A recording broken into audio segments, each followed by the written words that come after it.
Tricky, tricky, tricky, tricky. What Run DMC said? It's tricky to rock around or rock around, rock around all the time. It's tricky. LeBron James, very tricky, especially with this topic. Recently, LeBron James came out more than an athlete and let people know that in his mind, defeating the Golden State Warriors, coming back from a 3-1 deficit, basically etched his name as the greatest of all time. That one right there made me the greatest player of all time. For That's so what many I felt. reasons. I was super ecstatic to win one for Cleveland because of the 52-year drought.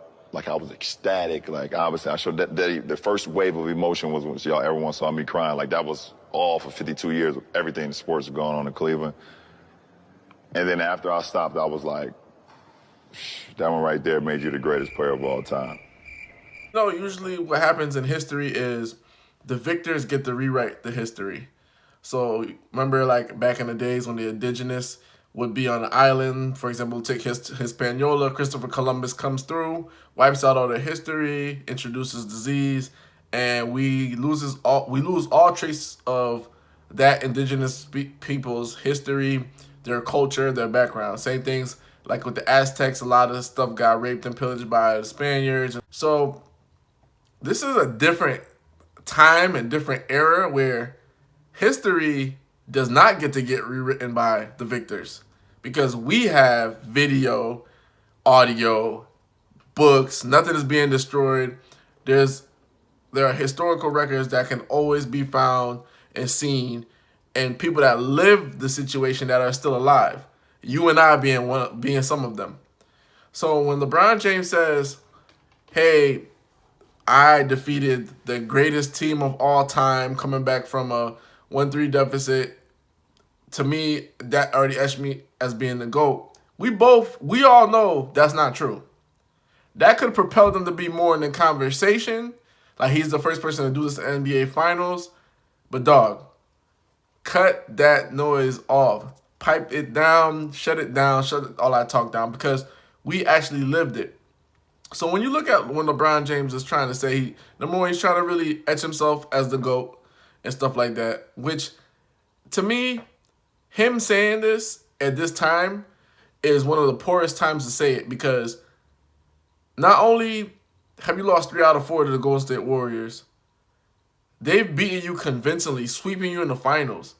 And if you're the GOAT, you can't get swept twice in the finals, one by San Antonio Spurs and one by the Golden State Warriors. It just doesn't happen if you're the GOAT.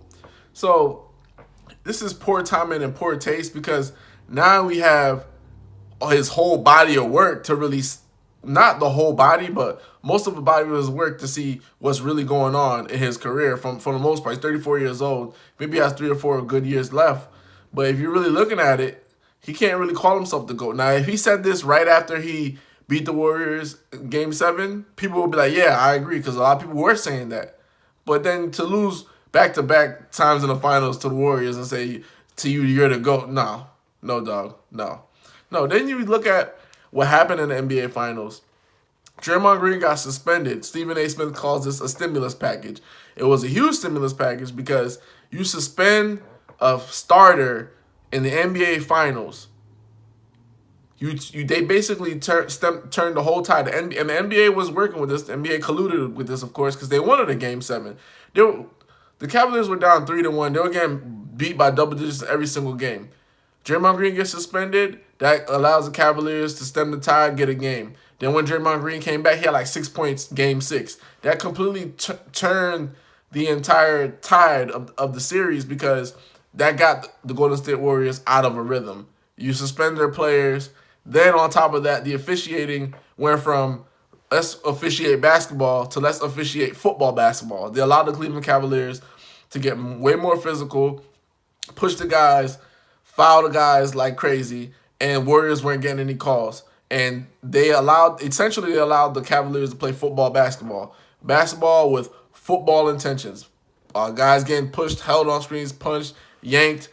All these things that they said, wasn't good for the game. If you look at it now, they don't want any hand checking. They don't want guys to get touched coming off screens. But in that NBA Finals, they allowed it because that was going to boost the ratings and keep the finals going on. You got to remember, the NBA had contracts with ABC, NBC, all those networks. If that finals was over in 5 games, they would have lost all those extra bonuses. Because I think the first 2 to 3 games, the NBA and the NBA finals, NBA doesn't make as much money as the last last 4, 5, 6 game, game 4, 5, 6, and 7. So that one in itself was more incentive for the NBA to like keep this going. Let's let them play football, basketball. Let the officiating get out of hand or whatever the case is to get Cleveland back in the series because that's more money for everybody. That's a bigger piece of the pie. So not only was the Draymond Green suspension very odd because LeBron snitched on Draymond one, Draymond did a normal thing that any reaction anybody would do, somebody stepping over with their nuts on their head, like, get off of me. And then for Kiki Vandeweghe to really say, well, enough is enough now and not suspend Draymond Green in the OKC series or any other series when Draymond Green was kicking was absolutely ridiculous.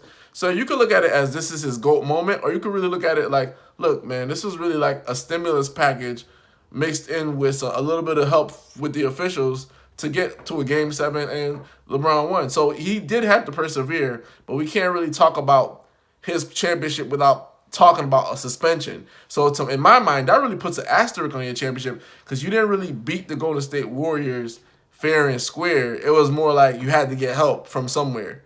And it wasn't your teammates, it wasn't your coaching, it was from the NBA. So that really put a sour taste in everybody's mouth about that finals. Even though a lot of people loved it, feel like it was a storybook finals, a lot of people disliked it due to that fact.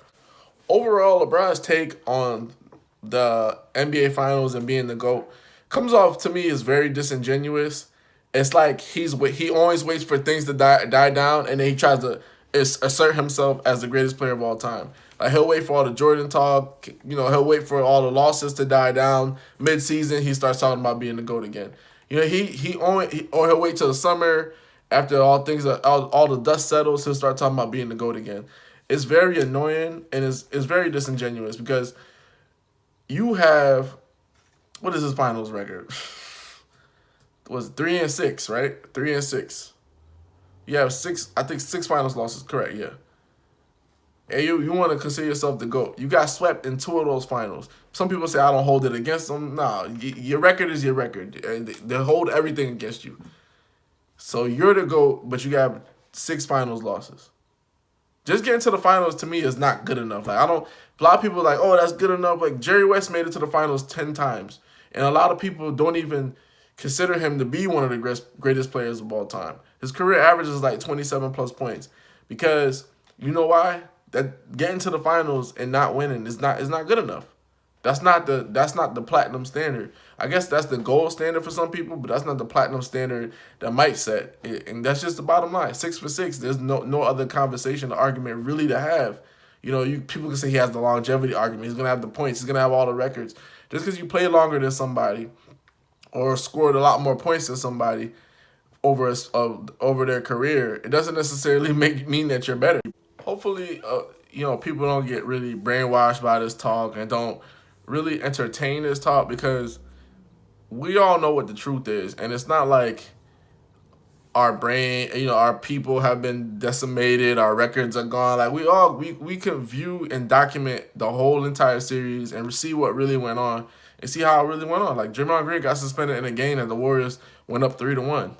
Then the next game, which is in Oracle, the Cavs barely won that game. What you think if Draymond Green wasn't there, that could have not have stemmed the tide or whatever? Just like how people say, well, with the Warriors, maybe they don't get to the finals because they're down 20 to Kawhi Leonard and the Spurs. So you can't really discount what happened with Kawhi Leonard and say, hey, maybe that doesn't change anything. You know what I'm saying? Or maybe it doesn't drag on to be a longer series. But for what LeBron is saying is it's off. It's off base, off center. He was saying that they're the greatest team of all time. They were the greatest regular season team of all time. None of that meant anything. Like Scotty said back in the day what they used to say with the Bulls, it doesn't mean a thing until you win that ring. And they didn't win the ring, so you couldn't really consider them the greatest of all time. Let's just say they won the ring the year before and they were 73-9, and then you beat them coming back from a 1-3 deficit, and Draymond Green didn't get suspended. Of course, people could say like, "Oh yeah, that was a GOAT move. That's GOAT movement right there." But don't believe what LeBron's saying. Don't believe what J.R. Smith try to back him with it and all this other stuff. All that stuff is off base, off center, and we're not dumb. If you're a true basketball fan, you see what's going on. Hoops Junction, where hoops meets hoopla. Like, comment, and subscribe.